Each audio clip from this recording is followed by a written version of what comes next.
একটা লোককে খেপিয়ে তুলেছে বলেছে সে চরম অন্যায় করেছে।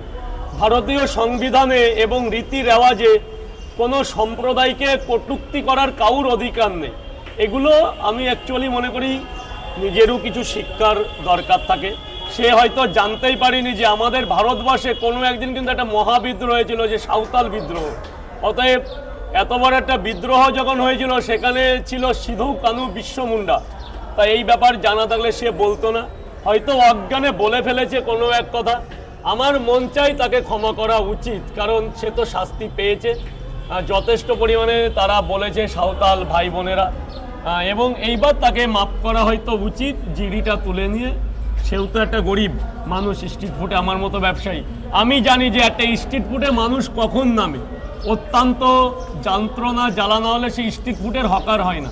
আপনার কিন্তু হকার সম্প্রদায় অ্যাকচুয়ালি